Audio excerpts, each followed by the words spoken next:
പറഞ്ഞില്ലേ, ഈ theatre response ഇത് കണ്ടു കഴിഞ്ഞിട്ട് ഇത്രയും വലിയ റെസ്പോൺസ് കിട്ടുന്നത് തന്നെയാണ് ഏറ്റവും വലിയ സന്തോഷം.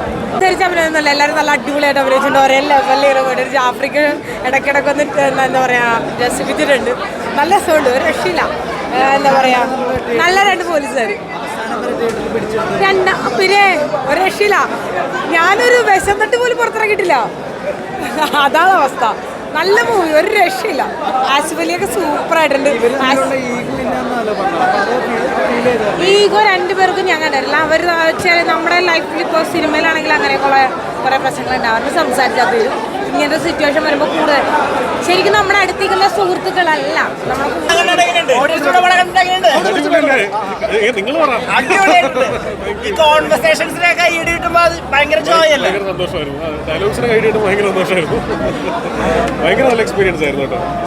ശരിക്കും ഹ്യൂമർ വർക്ക്ഔട്ട് ആയത് കുഞ്ഞി നമ്മൾ പോലും വിചാരിക്കാത്ത കുറേ കുഞ്ഞു ഏരിയാസ് ആളുകൾക്ക് കണക്റ്റ് ആയി എന്നുള്ളത് ഭയങ്കര സന്തോഷം തരുന്നൊരു കാര്യമാണ്.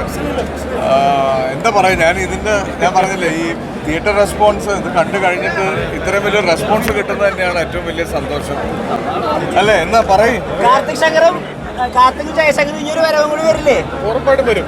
ഞങ്ങൾ മനഃപൂർവ്വം എഴുതി കാണിച്ചില്ലെന്നേ ഉള്ളൂ. ലാസ്റ്റ് പ്രേക്ഷകരുടെ റെസ്പോൺസ് ഇതാണെങ്കിൽ ഉറപ്പായിട്ടും കാർത്തിക്കും ശങ്കറും ഒരു വരവും കൂടെ വരും. ബൈക്കിൽ നസീറൊക്കെ ഉണ്ട്. നല്ല രീതിയിൽ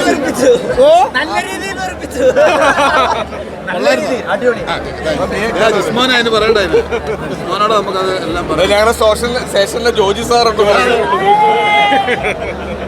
വേണു സാർ റൈറ്ററുണ്ട്, ഒരു റൈറ്റർ സിൻഡ ബാക്കിയുണ്ട്. ബിജേട്ടൻ ഇങ്ങനെ എല്ലാ 15 മിനിറ്റ് കൂടുമ്പോഴും മെസ്സേജ് ചെയ്തുകൊണ്ടിരിക്കുന്നുണ്ട്. എങ്ങനെ റെസ്പോൺസ്? ബിജേട്ടൻ ഒരു തമിഴ് സിനിമയായിട്ട് ചെന്നൈയിൽ ഷൂട്ടിലാണുള്ളത്. ബിജേട്ടൻ നാളെ വരും, നാളെ മുതൽ ജോയിൻ ചെയ്യും ബിജേട്ടൻ. ഒരുപാട് സന്തോഷം. എന്നാലും മലയാള സിനിമയ്ക്ക് പുതിയ കുറച്ച് റൈറ്റേഴ്സിനെയും കൂടി ഭയങ്കര എൻഗേജിംഗ് ആയിട്ടുള്ള സ്ക്രീൻ പ്ലേ. ഡെഫിനറ്റ്ലി മലയാളത്തിന് അടുത്ത ബെഞ്ച് മാറും. ഞാൻ കണ്ടു. അതിന്റെ എക്സൈറ്റ്മെന്റ് ആ ചോദ്യത്തിലുണ്ട്. സപ്പോർട്ട് വേണം തീർച്ചയായും. മഴയാണ്, ഒരുപാട് പ്രതികൂല സാഹചര്യങ്ങളുണ്ട്. സപ്പോർട്ട് ചെയ്യണം, വിജയിപ്പിക്കണം. അപ്പോൾ താങ്ക് യു സോ മച്ച്.